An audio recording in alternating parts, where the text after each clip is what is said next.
రోజు రోజుకి గోల్డ్ రేట్లు పెరుగుతున్నాయి. తాకట్లో ఉన్న బంగారానికి వడ్డీలు పెరుగుతున్నాయని టెన్షన్ పడుతున్నారా? కొమ్మూరి గోల్డ్ వచ్చాక ఆ టెన్షనే పోయింది. కొమ్మూరి గోల్డ్. నమస్తే, welcome to our channel.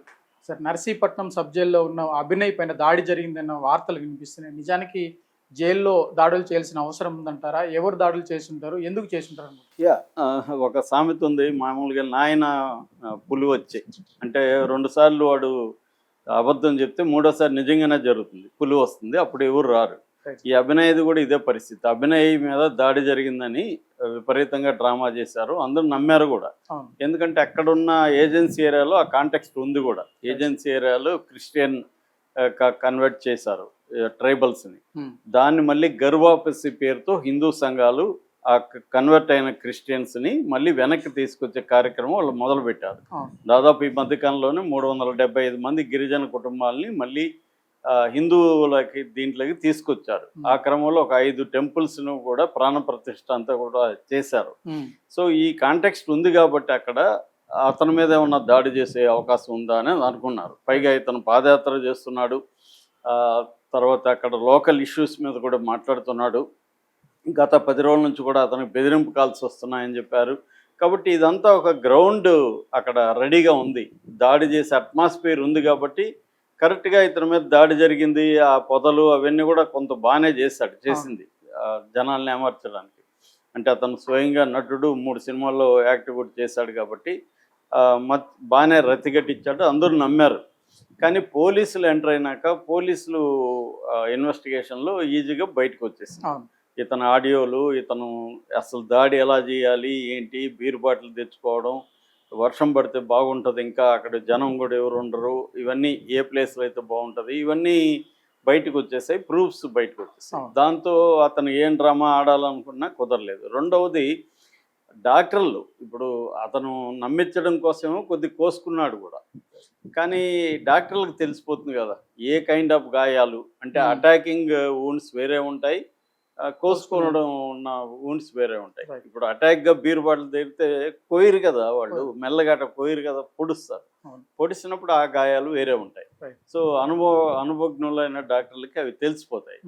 So అలాగా వాళ్ళు కూడా పోలీసులకి చెప్పారు. సో ఈజీగా దొరికిపోయిన తర్వాత ఇప్పుడు ఏమైందంటే అతనికి అంతకుముందు క్రిస్టియన్స్లో అతనికి సింపతి వచ్చింది, నిజమనుకొని నమ్మినప్పుడు. ఎందుకంటే పాస్టర్ల మీద గత కొంతకాలంగా దాడులు అక్కడక్కడ జరుగుతున్నాయి. అట్లాగే ప్రవీణ్ పగడాల కేసుకు సంబంధించి కూడా అది హత్య అని నమ్మేవాళ్ళు ఇప్పటికి కూడా గణనీయమైన సంఖ్యలో ఉన్నారు. సో అందువల్ల క్రిస్టియన్స్ మీద గత కొంతకాలంగా త్రిపులారు రఘురామకృష్ణరాజు దళిత క్రిస్టియన్లు రిజర్వేషన్లు పొందుతున్న అంశం మీద ఆయన గట్టిగా ఎక్స్పోజ్ చేస్తున్నాడు. సో దానివల్ల ఒక ఉద్రిక్త వాతావరణం ఉంది అక్కడ. సో అందువల్ల అతనికి సింపతి వచ్చింది. దాంతో ఇప్పుడు అది రివర్స్ అయింది. ఎందుకంటే ఆల్రెడీ ఉద్రిక్త వాతావరణం అంటే ఇతను పరువు తీశాడు, రేపు పొద్దున్న నిజంగా దాడి జరిగినా కూడా ఎవరు నమ్మలేని పరిస్థితి వస్తుంది. ప్రజల్లో కూడా వీళ్ళ మీద విశ్వసనీయత అనేది పోతుంది. ఎందుకంటే క్రెడిబిలిటీ వెరీ ఇంపార్టెంట్. నువ్వు 10 ఏళ్ళు క్రెడిబిలిటీ పెంచుకొని ఒకరోజు తప్పు చేసినా కూడా క్రెడిబిలిటీ అంతా పోతుంది. మళ్ళీ క్రెడిబిలిటీ నిర్మించడం దాదాపు అసాధ్యం, ఇతనికైతే ఇంకా అసాధ్యం. సో ఈ కైండ్ ఆఫ్ దీంట్లో అతని మీద చాలా తీవ్రమైన వ్యతిరేకత వచ్చింది. చాలామంది దొరికితే కొమ్మండి వాడిని, విగ్గు తీసి కొట్టండి, ఇలాగ మాట్లాడుతున్నారు ఓపెన్గానే. అంటే అతను దొరికితే అయిపోతావు నువ్వు మాకు అన్న పద్ధతిలో ఉన్నారు.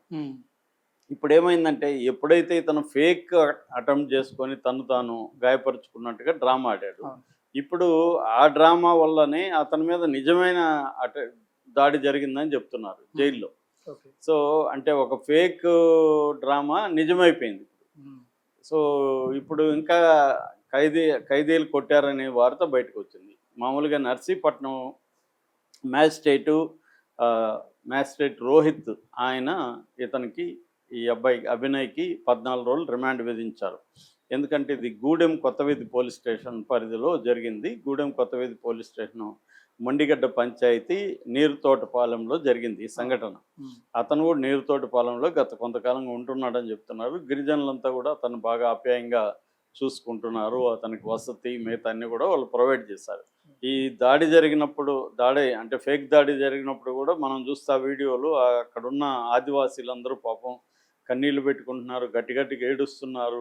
అంటే ఇతన్ని వాళ్ళు ప్రేమించారు. ప్రేమించారు. తమ కోసం ఎక్కడి నుంచి కడప నుంచి వచ్చి తమ సమస్యల కోసం ఇతను పనిచేస్తున్నాడు అనేది వాళ్ళు ప్రేమించారు. మామూలుగా పేద ప్రజల్లో ఎవరైనా బయట నుంచి వచ్చి చేస్తుంటే చాలా ప్రేమిస్తారు.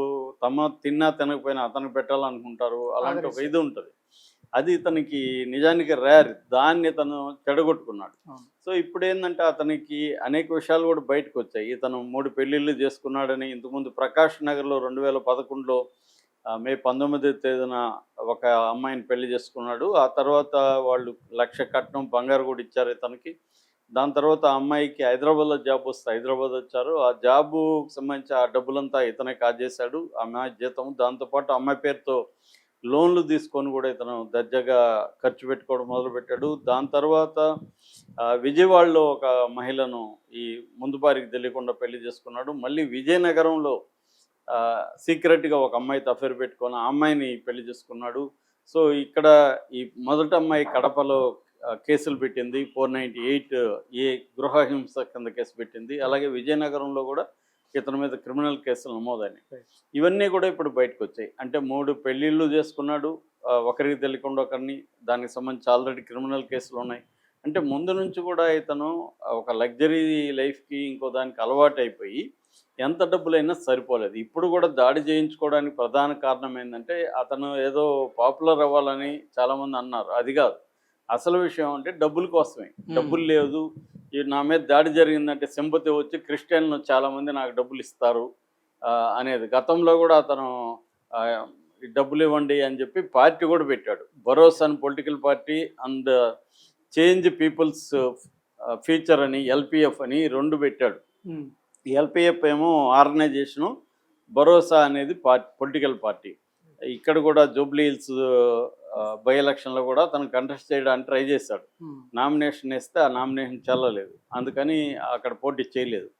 సో అతను ఏంటంటే పొలిటికల్ పార్టీ ఆర్గనైజేషన్లు పెట్టి పెద్ద ఎత్తున డబ్బులు కలెక్ట్ చేసి జనంలో నుంచి జనాల కోసం పనిచేస్తున్నట్టు ఒక డ్రామాలు ఆడి దర్జాగా బతకాలనేది అతని గోల్ లైఫ్లో. అంతేగాని అతను క్రిస్టియానిటీ పట్ల ఏమి ఇంట్రెస్ట్ లేదు, క్రిస్టియన్స్ లేకపోతే పేదల జీవితాల పట్ల అతనికి ఏమీ ఇంట్రెస్ట్ లేదు. ఇది ఉపయోగించుకొని తను లగ్జరీగా బతకాలనేది అతని గోలు. ఇప్పుడు ఏమైపోయింది, అది రివర్స్ అయ్యి వెనక్కి వెళ్ళిపోయింది. సో వెనక్కి వెళ్ళిపోయి ఇప్పుడు జైల్లో అతను ఖైదీలు కొట్టారని చెప్తున్నారు. మామూలుగా ఏంటంటే సబ్ జైలు అంటేనే చాలా చిన్నగా ఉంటుంది. తక్కువ మంది ఉంటారు ఖైదీలు, ఒక 70 నుంచి 100 మంది కంటే ఎక్కువ ఉంటారు. జనరల్గా సబ్ జైళ్ళల్లో శిక్ష పడిన ఖైదీలు ఆల్మోస్ట్ ఉండరు. ఎక్కువగా రిమాండ్ ప్రిజనర్సే ఉంటారు. శిక్ష పడినాక వాళ్ళని డిస్ట్రిక్ట్ జైలుకి కానీ లేకపోతే సెంట్రల్ జైలుకి కానీ తీసుకెళ్ళిపోతారు.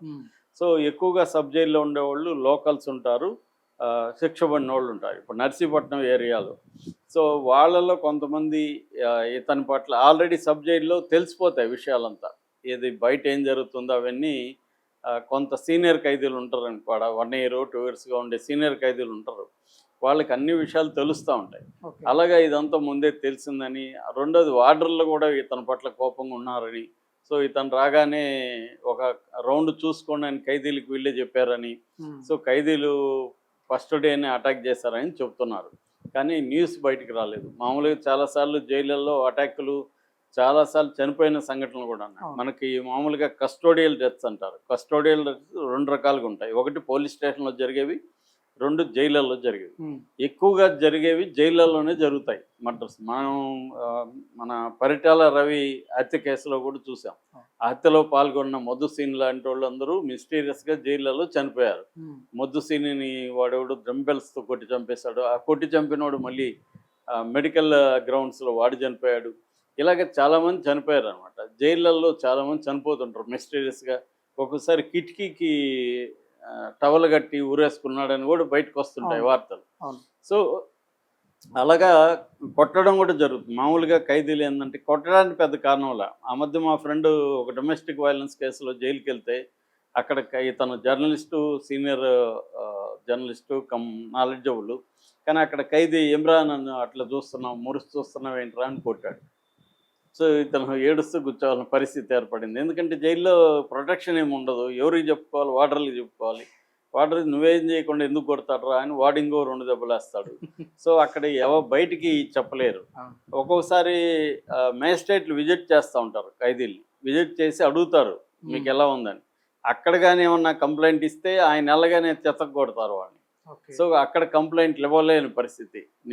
నీ కోడి దెబ్బలు తింటున్నా బాగానే ఉంది సార్ ఇక్కడ అని చెప్పాలి. లేకపోతే అక్కడేమన్నా మేజిస్ట్రేట్కి కంప్లైంట్ ఇచ్చినా తర్వాత మామూలుగా ఉండదు పరిస్థితి. అందుకని ఏంటంటే జైళ్ళల్లో ఖచ్చితంగా కొట్టే వార్డర్లు కొడతారు. ఖైదీలు ఒకవేళ వార్డర్లు కొట్టలేని పరిస్థితులు ఉంటే ఖైదీల దగ్గర కొట్టిస్తారు. సీనియర్ ఖైదీలు ఉంటారు, వాళ్ళకి చెప్పేస్తే మామూలుగా ఉండదు వ్యవహారం. సో అలాగా ఈ అబ్బాయిని ఇప్పుడు కొట్టారని చెప్తున్నారు. కొట్టారా లేదనేది మనకు కన్ఫర్మేషన్ లేదు, కానీ కొట్టే పాసిబిలిటీ అయితే ఎక్కువ ఉంది. ఎందుకంటే చాలామంది ఓపెన్గానే చెప్తున్నాడు అతను దొరికితే అయిపోతాడు, నువ్వు దొరికిరా నా కొడుక అని ఇలా బూతులు మాట్లాడుతా వీడియోలు పెడుతున్నారు చాలామంది. ముఖ్యంగా క్రిస్టియన్సే ఎక్కువ మంది పెడుతున్నారు. సో అలాగా రేపొద్దున జైలుకి వెళ్ళినప్పుడు కొట్టి ఉండరనేది ఏం చెప్పలేము మనం. గ్యారంటీ కొట్టుండే అవకాశాలు ఉన్నాయి. ఎందుకంటే న్యూస్ కూడా లీక్ అయింది అబ్బాయికి బాగానే దెబ్బలు పడ్డాయని. అవన్నీ ఇప్పుడు అతను చెప్పుకోలేని పరిస్థితి. ఇంతకుముందేమో ఫేక్ అటాక్ చేసుకుని ప్రచారం చేసుకున్నాడు. ఇప్పుడు నిజంగా జరిగినా కూడా చెప్పుకోలేని ఒక కండిషన్లో అతను ఉన్నాడు. ఇది అంటే దీని నుంచి నేర్చుకోవాల్సింది ఏంటంటే నువ్వు ఆనెస్ట్గా ఉండాలా, లేదా నువ్వు ఫ్రాడ్ చేయగలిగే ఒక క్యాపబిలిటీస్ అన్న ఉండాలి. అతని క్యాపబిలిటీస్ లేనప్పుడు చాలామంది ఇలాగే చేస్తున్నారు. ఫ్రాడ్ చేసి పాస్టర్లు చాలామంది డబ్బులు తినేయడం అనేది చాలా సంఘటనలు మన దృష్టికి వస్తున్నాయి. అంటే వాళ్ళు మేనేజ్ చేసుకుంటున్నారు, ఇతను చేసుకోవడంలో ఫెయిల్ అయ్యాడు. అది తేడా. పాస్టర్లు అందరూ ఏమి బుద్ధిమంతులేం కాదు, వాళ్ళు చాలామంది దారుణంగా బెదిరింపులు ఉన్నాయి. మా ఫ్రెండ్ వాళ్ళ భావన కూడా మధ్య ఒక పాస్టర్ అప్పు తీసుకొని వాళ్ళ దగ్గర వాళ్ళని టార్చర్ చేశాడు అప్పు ఇవ్వకుండా. చివరికి వాళ్ళు భయపడే పరిస్థితికి తీసుకొచ్చారు పాస్టర్లు. ఎందుకంటే వాళ్ళకు ఒక గ్యాంగ్ ఉంటుంది, వాళ్ళు అటాక్ చేయడం అన్నీ చేస్తున్నారు. సో ఇలాగ బయట కూడా జరుగుతున్నాయి. బట్ ఇతను దాన్ని తన వల్ల కాలేదు, దాన్ని ఆర్గనైజర్గా చేయలేకపోవడం వల్ల దొరికిపోయి ఇప్పుడు జైలు శిక్షే కాకుండా అతను అక్కడ కూడా దెబ్బలు తినే పరిస్థితి ఖచ్చితంగా ఉండే అవకాశం అయితే ఉంది. Thank you.